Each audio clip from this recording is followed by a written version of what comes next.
Muy buenas noches con todos. Les saludo, mi nombre es René Wally. Y a continuación vamos a hablar un poco de lo que es mecánica básica. Me parece que estamos 26 participantes, 47 participantes, perdón. Y en la nómina tengo como 200 participantes. Bueno, esperemos que ya se vayan reuniendo para la reunión, ¿ok? Si de pronto me confirman si se escucha en el audio. Licenciado, buenas noches. Sí, Buenas noches, te escucha. Buenas noches, dicen, sí se lo escucha. Claro. Buenas noches, licenciado. Le escucho, licenciado. Buenas noches. Muchas gracias. Sí, profe. Listo, entonces vamos a empezar la clase con lo que es mecánica básica, ¿ok? Un ratito les voy a compartir pantalla.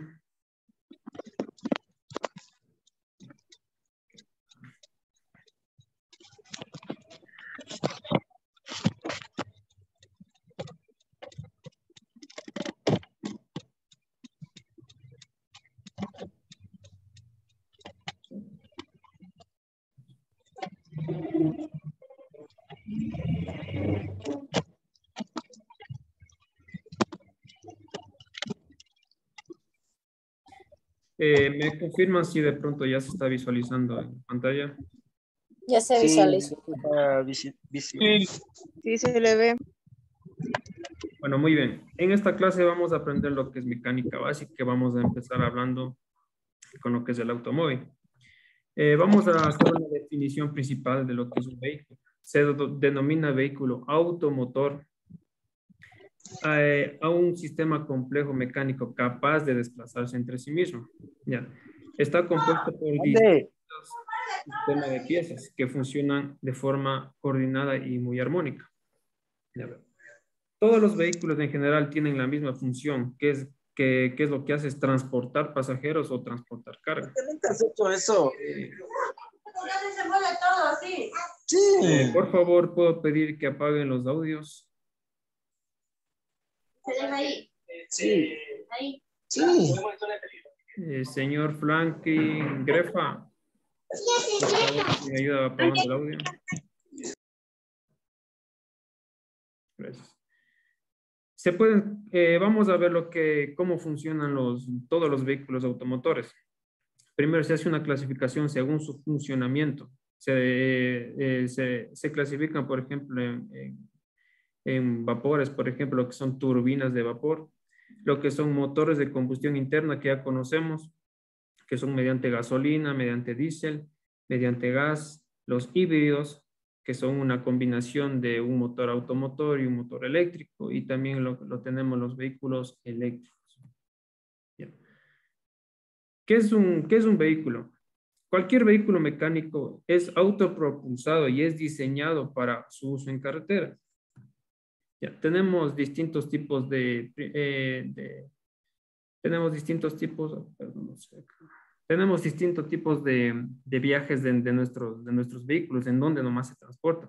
Por ejemplo, vienen por viajes terrestres, aéreos, ya conocemos los aviones, y los marítimos o fluviales.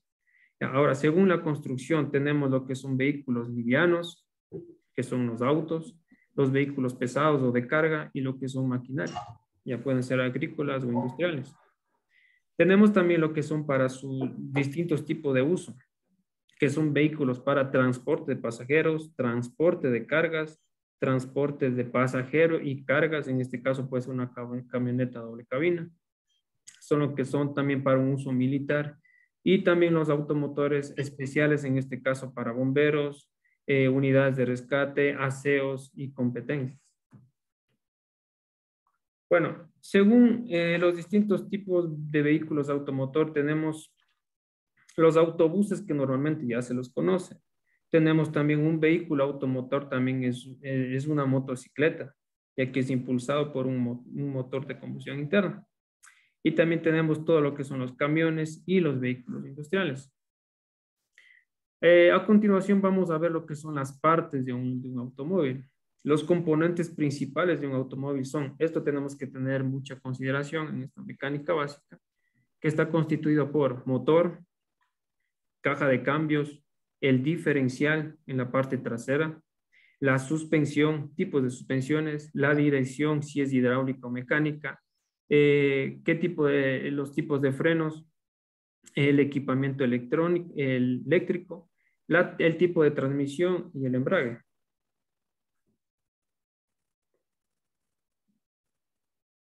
Vamos a ver lo que es la carrocería. ¿Okay? Normalmente la carrocería nos menciona que es la parte de un vehículo en la que se transportan los pasajeros o la carga. Como se puede ver en la parte de abajo tenemos un bus. Por ejemplo, toda esta parte de acá es carrocería. Entonces es la parte donde están todos los pasajeros. Ya, también podemos ver aquí en esta gráfica también, por ejemplo, para lo que son transporte de carga, también se lo llama carrocería. Ya. Los automóviles modernos utilizan una carrocería autoportante. ¿Qué es una carrocería autoportante? Es como en el gráfico que se puede mencionar en el de al lado, o más se los conoce como ya las carrocerías tipo compacto, que se los sujetan, más que todo se sujetan a los elementos mecánicos del vehículo. ¿Ya? Los camperos, o conocidos también como camionetas, camiones, buses, son vehículos utilitarios que se conforman en un bastidor que sostienen los elementos mecánicos y sobre este reposa toda una carrocería. Como podemos ver aquí en este gráfico de acá, sobre que se lo conoce como el chasis o por ejemplo en esta acá, sobre el chasis se lo inserta lo que es la carrocería. Ya, pero normalmente eso son más para lo que son camionetas que son sometidos a muchos esfuerzos, ¿no? Actualmente los turismos se fabrican en carrocerías como soporte o con bastidor de distintos conjuntos o sistemas que se acoplan al vehículo, denominados carrocerías monocascos o autoportantes. Normalmente son los que se ven acá en la gráfica derecha, como se puede ver que está todo unido sólidamente, ¿ya? Las carrocerías normalmente, perdón, ya. Las carrocerías constituyen una estructura resistente. ¿Qué tratamos de decir con una estructura resistente? Ya que, por ejemplo, hoy en día se han diseñado los nuevos automóviles en forma de compactos. ¿Con qué objetivo se los diseñó estos autos? Es con el objetivo que al momento de realizar una colisión, el nuevo diseño de estos autos hace que toda la energía de impacto lo absorba de mejor manera y hace que, por ejemplo, en la parte interna ocupacional de las personas no ocurra mayor riesgo hacia los usuarios. Entonces, por eso se los diseñaron estos tipos de compactos o tipo de carrocerías autoportantes. Ya. Normalmente en los de todo terreno, o sí conocemos los carros 4x4 o todo terreno, son carrocerías que están montados sobre bastidores o se les conoce también como sobre los chasis. ¿Okay? Por ejemplo, la cabina proyecta, nos dice aquí, que menciona máxima resistencia por medio de una estructura suficiente reforzada y un estudio ergonómico que permite al conductor una conducción cómoda, sin fatiga y segura y además bien ambientada. Estamos hablando de los autos autoportantes. ¿Ok?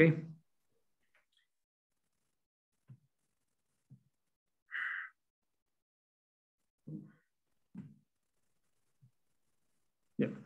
Ahora vamos a hablar acerca del chasis, que bueno, muchos ya lo conocemos. Bien. El chasis Está básicamente conformado de un bastidor y los sistemas o conjuntos que se acoplan al chasis. Por ejemplo, en el bastidor forman los largueros, como se puede ver en la gráfica izquierda inferior, los largueros, los travesaños, en forma de T, en forma de L.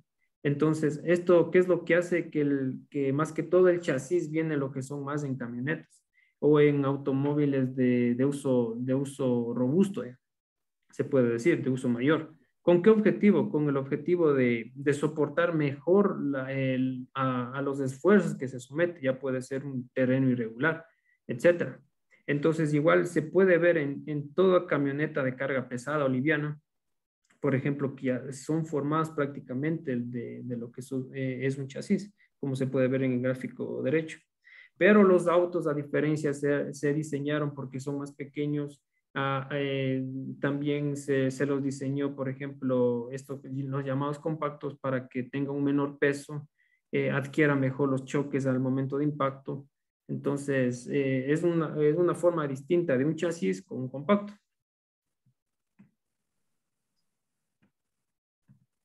Vamos a hablar ahora acerca de lo que es el motor. ¿Qué es el motor?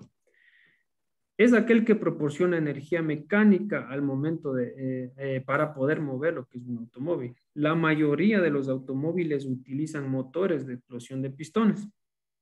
Los motores de explosión de pistones pueden ser a gasolina o a diésel. En este caso, ¿cuál es la labor de un motor? ¿Qué es lo que hace un motor? Un motor lo único que hace es transformar cualquier tipo de energía de los combustibles fósiles, en este caso toda la energía química de los combustibles, lo transforma a una energía mecánica capaz de producir movimiento vehicular. Entonces, eso es lo que nos da el concepto de lo que es un motor. Vamos a hablar acerca del motor de gasolina. Es una mezcla volátil de combustible, de aire y combustible, que se combinan los dos dentro de una cámara o un cilindro que provoca en el interior una explosión repentina. Y producto de esa explosión, de esa liberación de energía química, hace que toda esa energía química empuje un pistón en el interior del cilindro. Y ese movimiento que va y viene alternativamente hace que pueda girar lo que es el cigüeñal. Normalmente se encuentran motores de 2 tiempos y 4 tiempos, pero los motores ya de 2 tiempos prácticamente ya quedaron como decir, obsoletas, porque no fueron muy eficientes. Actualmente se utiliza lo que son motores de 4 tiempos. ¿Y cuáles son los motores de 4 tiempos? Pues los motores de 4 tiempos son primero la admisión del combustible y del aire, la compresión del aire y combustible, y aquí sería lo que es la explosión. Luego de la compresión viene la explosión, y luego de la explosión viene lo que es ya el escape, o sea, los gases que quedan como residuos. Vamos a hablar un poco de lo que es la admisión. En este caso, como se puede observar en la gráfica, se abre lo que es la válvula de admisión. Por esta parte es lo que ingresa el aire y parte de la gasolina. Una vez que ingresa a esta cámara que se puede observar aquí, el cilindro, mediante ese ingreso, hace que el cilindro baje hasta llegar a un tope. Ya. Luego de eso, una vez que llega a eso, el cilindro lo que hace es comprimir esa mezcla de aire-combustible. Cuando comprime esa mezcla, como se puede ver en esta gráfica, una vez comprimida ese fluido, prácticamente un principio de termodinámica hace que la presión, que la temperatura suba dentro de esta cámara, en esta etapa de la compresión. Luego que es comprimida esta mezcla, mediante lo que es aquí, sí se puede observar una bujía. Esta bujía genera una chispa, y al momento de generar una chispa se genera una explosión dentro de esta cámara. Generada la explosión hace que empuje nuestro cilindro y mueva lo que es nuestro cigüeñal. Y por último, la última etapa, que es la etapa del escape, regresa el pistón y todos los gases son expulsados, a donde normalmente le conocemos como como el tubo de escape, ¿ok? Entonces, estos son los 4 tiempos que todo motor a combustión lo realiza. Vamos a hablar acerca de lo que son los motores a diésel. El motor a diésel normalmente son más eficientes en lo que es consumo. Consumen menos combustible que los de gasolina, cierto es. Pero presentan notables diferencias con respecto al de la gasolina. Por ejemplo, en el tiempo de admisión, aquí ocurren unas pequeñas variaciones, si podemos entender este ciclo. Creo que el de gasolina sí lo comprendimos, ¿no? Ya, en este de motor diésel, ¿qué es lo que hace?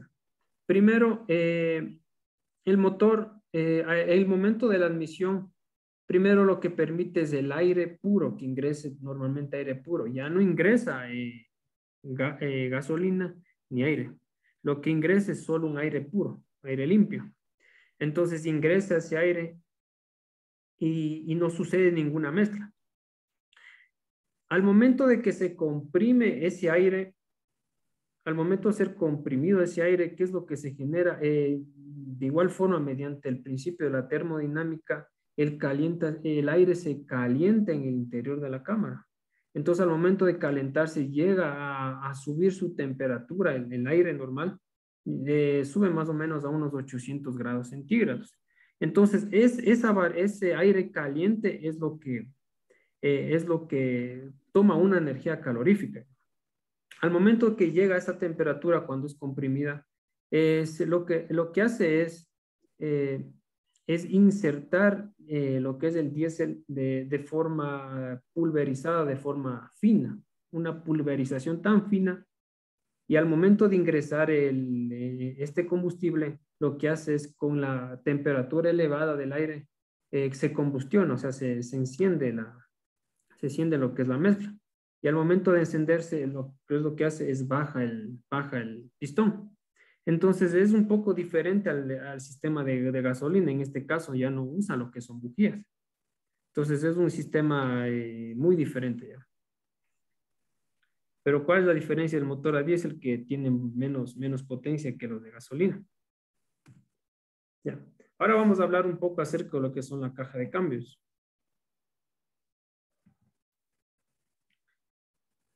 Como se puede observar acá, en la caja de cambios tenemos aquí de forma, como si explosionada, tenemos los distintos componentes. En el lado derecho se puede observar la transmisión de la caja de cambios. No es más que un cigüeñal, un árbol de levas conectados a lo que son poleas, conectados a engranes de distintos diámetros. ¿Y cuál es la función? La función es realizar un tipo de transmisión diferente. Entonces, entre este engrane y el de abajo tienen una distinta relación de transmisión, al igual que este engrane mayor con este engrane pequeño, tiene otro distinto engrane de transmisión, una relación de transmisión. Entonces, eso hace que varíe los distintos tipos de velocidades cuando se quieran cambiar de velocidades. Ahora vamos a hablar lo que es el diferencial. Un diferencial, como se puede verificar en el lado superior derecho, es en la parte trasera, en esta parte circular. En esta parte circular, ahora podemos ver en la parte de abajo, en la forma interna, cómo está constituido un diferencial. ¿Qué es lo que hace el diferencial? Dice, reduce la velocidad de rotación transmitida desde la fuerza de movimiento. O sea, ¿qué es lo que nos permite el diferencial? Como se puede ver en este gráfico,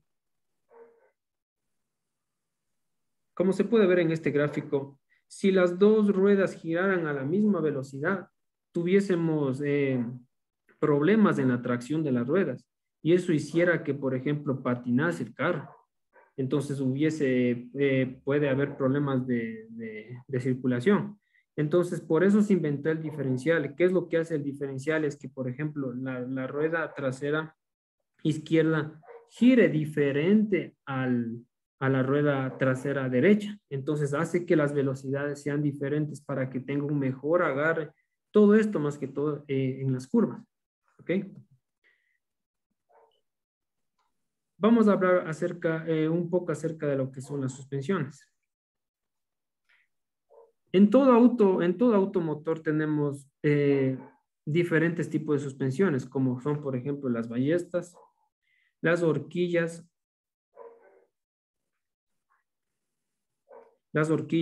lo que son las rótulas, tenemos lo que son los muelles y amortiguadores. En este caso aquí se puede ver un muelle y un amortiguador. Y también tenemos lo que son los estabilizadores, como se puede observar en esta barra estabilizadora en el gráfico de abajo.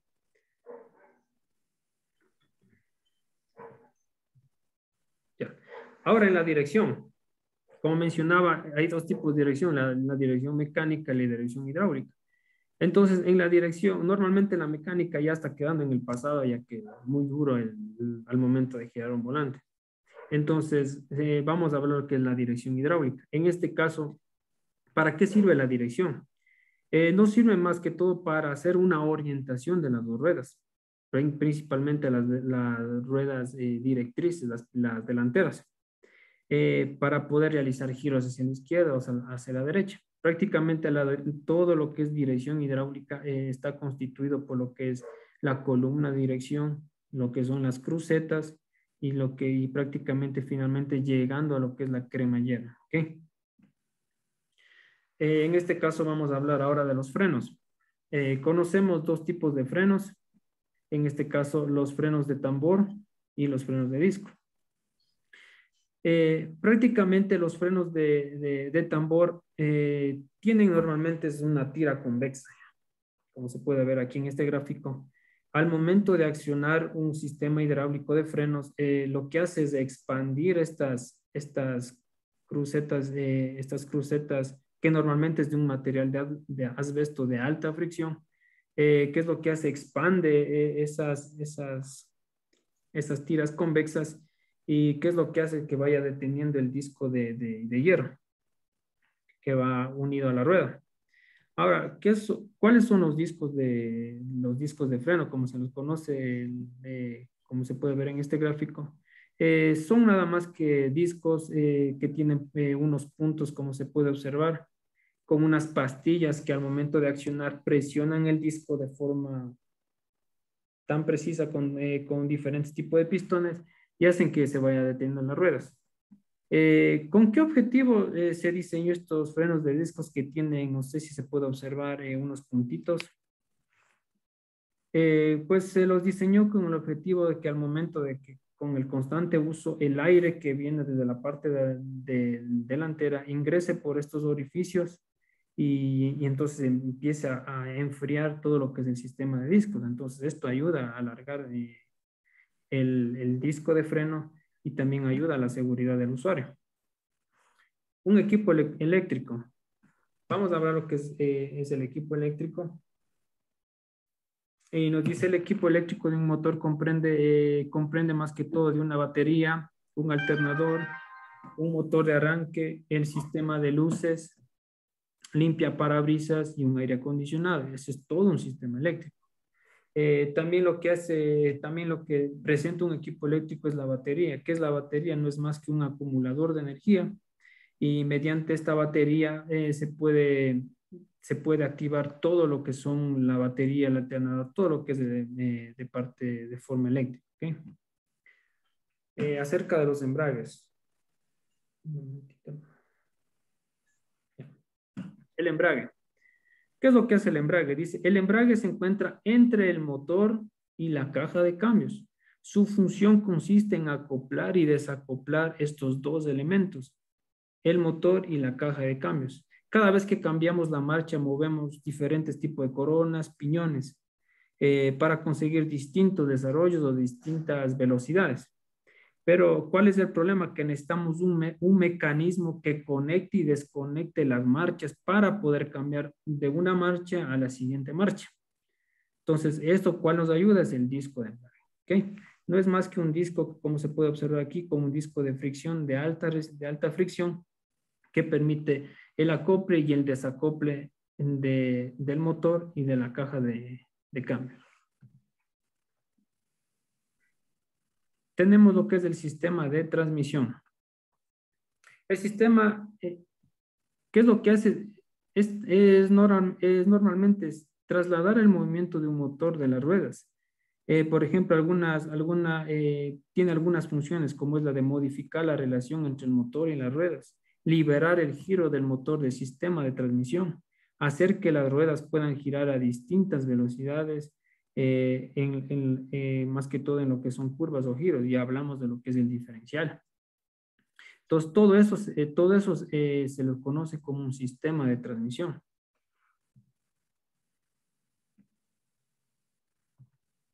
Tenemos lo que son los funcionamientos del auto, el funcionamiento del auto. Esto es un dato curioso, lo que nos dice que, ¿sabías que un auto tiene alrededor de 700 piezas? Un dato curioso, ¿no? ¿Qué es lo que primero se debe hacer para poder echar a andar un automóvil? Es un concepto tan básico. Primero es insertar la llave en la inyección, se le da la vuelta y de esta forma se abre un conducto, un switch que se lo conoce, que permite el paso de la corriente eléctrica del conductor hacia la marcha.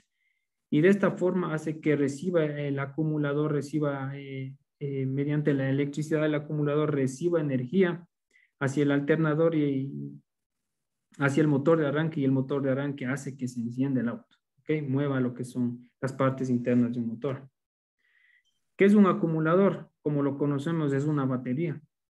El acumulador se encarga, más que todo, es una parte eléctrica de un automóvil que hace funcionar todas las partes que funcionan con energía eléctrica. En este caso, lo que es el radio, el parabrisas, el alternador, el motor de arranque, las luces direccionales, etc. ¿Okay? Clases de automóviles. En estos casos vamos a hablar el tipo de automóviles, qué tipo de automóviles se conoce. Tenemos, verán, los autos familiares, los buses, camiones de carga, carros de bomberos, maquinaria industrial, trailers, convertibles, los 4x4, 4x2, que también hay otro tipo de autos, y los racing car, que son los carros de velocidad, Fórmula 1, rallies, etc. Ok, bueno, hasta aquí hemos terminado esta parte de las diapositivas, aprendiendo un poco de algunas partes de los automóviles y qué es un auto, la diferencia entre un chasis, etcétera, etcétera, etcétera. A continuación voy a dejar de compartir para presentarles otro tipo de diapositivas. Buenas noches, licenciado. No sé si nos puede ayudar con su nombre y su numerito de teléfono, si sería muy gentil. Claro. A ver, mi nombre es René Wally. Y si pueden anotar, bueno, mi número de teléfono. 09. En el chat puede escribirnos, por fin. Ya, listo, no hay ningún problema. Muy gentil.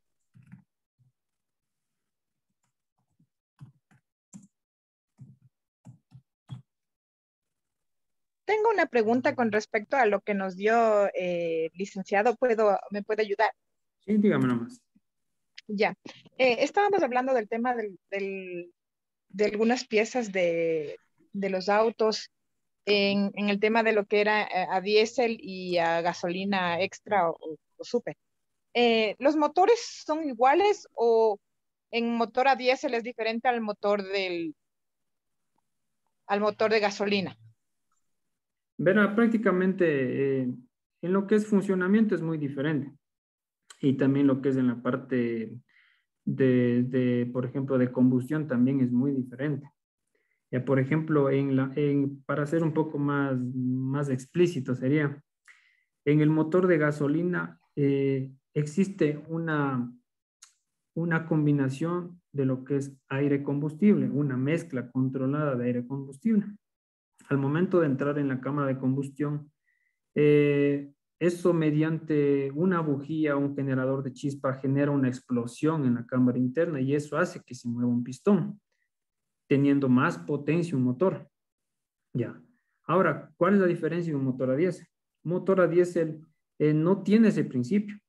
¿Qué es lo que hace un motor a diésel? Es, por ejemplo, Al aire normal no es una mezcla de aire combustible, sino toma el aire normal, un aire filtrado, un aire limpio, lo ingresa hacia la cámara de combustible y ese aire es comprimido. Entonces, al momento de comprimirse, por un principio termodinámico, el aire comprimido sube a una temperatura más o menos de unos 800 grados centígrados. Es una energía tan alta y al momento de que llega esa energía, ese aire comprimido, a esa energía, a esa temperatura, se pulveriza lo que es el diésel mediante pulverización fina. Al momento de topar el diésel con ese tipo de temperatura, con ese aire caliente, se genera una explosión, pero ya no usa una bujía o un generador de chispa, ya no usa ese sistema. Entonces, al momento de al momento de explosionar eso, hace que se mueva el pistón. Pero para poder realizar todo ese tipo de operaciones tiene otro tipo de mecanismo muy diferente al mecanismo de gasolina. Ahora, el carros a diésel, lo que sí son económicos en lo que es combustible. Para poder realizar viajes largos, son muy económicos. Ahora, ¿cuál es la diferencia? Que el motor a diésel prácticamente tiene menos potencia que el motor a gasolina. Y además, lo que son mantenimiento preventivo, correctivo, todo tipo de mantenimientos del motor a diésel es más costoso que un motor a gasolina. ¿Ok? ¿Alguna pregunta con respecto a eso para pasar a la siguiente diapositiva?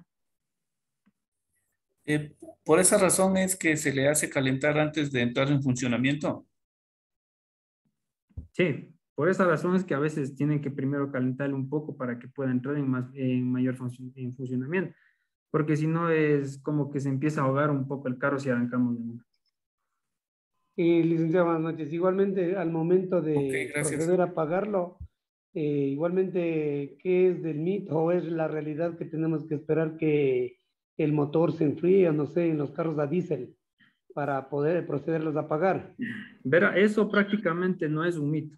Es la pura realidad que al momento de poder apagar el auto, se debe dejar máximo unos 3 a 5 minutos prendido, no diríamos, hasta unos 3 a 4 minutos máximo prendido, para que como que el motor se vaya poco a poco enfriando y no tenga una liberación de energía muy abrupta, ya, podría decir así, una liberación de una energía interna muy disparada, ya. Entonces, por ese motivo se dejar que enfríe un poco, o sea, y sin que o sea, que esté quieto, ya. Llega a unos 3, 4 minutos, entonces ahí se va calmando un poco la energía interna del diésel y ahí se lo puede apagar.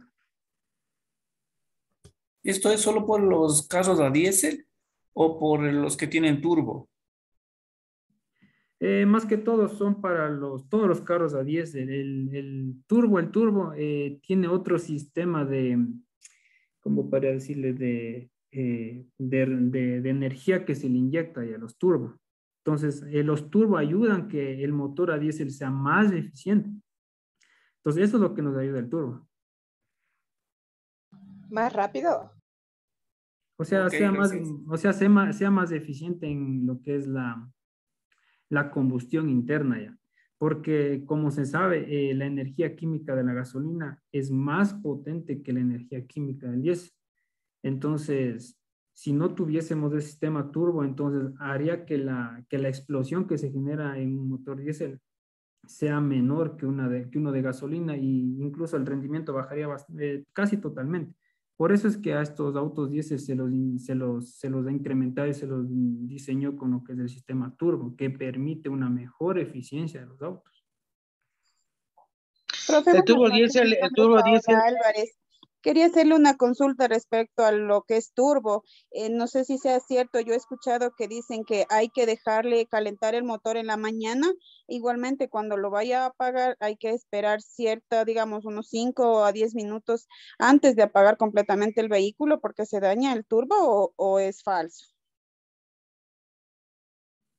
No, prácticamente eso es verdad, porque prácticamente al empezar si vamos a empezar a conducir el motor a diésel, tenemos que calentar un tiempo, sin presionar lo que es el sistema de acelerador, solamente encenderle y dejarle que se caliente, o sea, tranquilamente, sin estar haciéndole fuerza con el acelerador. Y de igual forma, al momento de lo que es apagar el auto, entonces tenemos que de igual forma dejarle unos 5 minutitos para que pueda ya, como ya expliqué antes, liberar una energía interna que tiene en la parte interna del motor y se vaya disminuyendo la energía interna. Entonces ahí cuando llega en la parte ya baja se le puede apagar, ¿no? Es prácticamente de verdad eso. Pero dicen solo el de diésel o el de gasolina también. El auto a gasolina prácticamente es más potente, tiene mejor eficiencia que el de diésel, sí.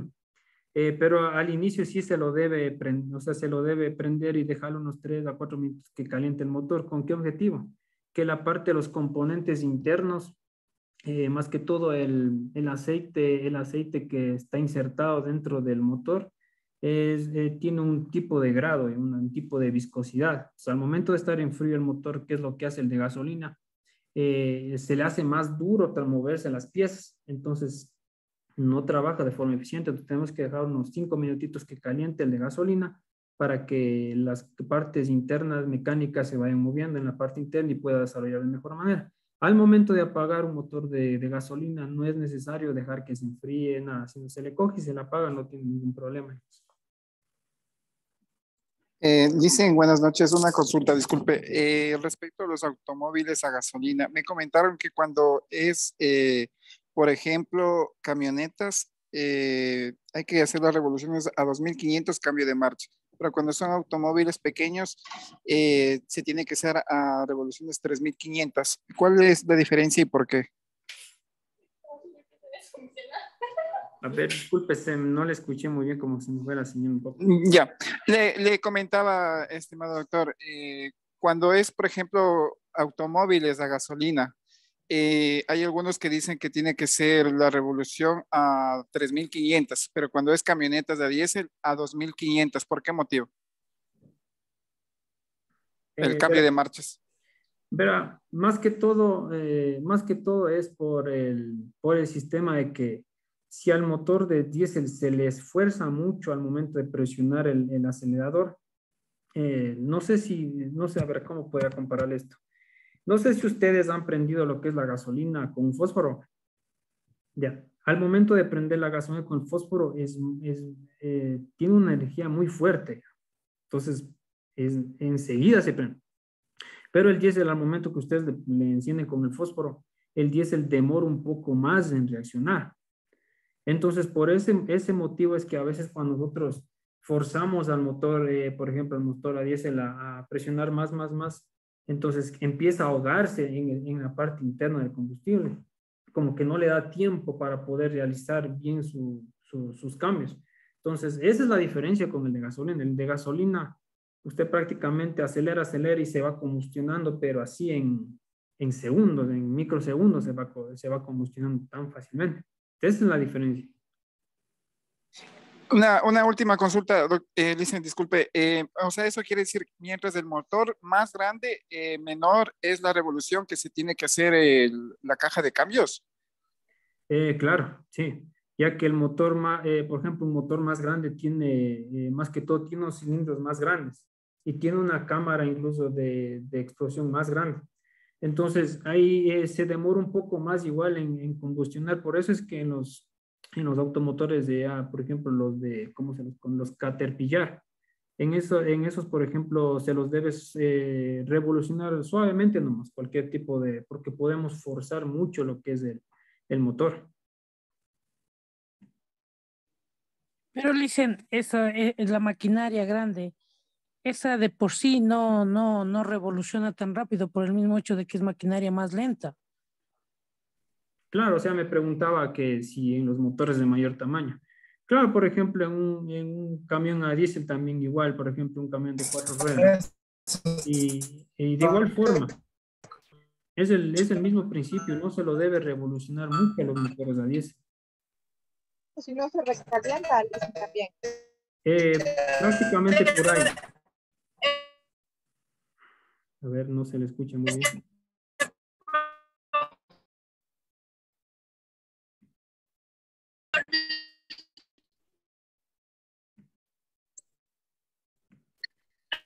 Parece que se le fue la señal, no sé si avanzamos. Sí, bueno, vamos a seguir avanzando porque tenemos algunas otras diapositivas para compartir.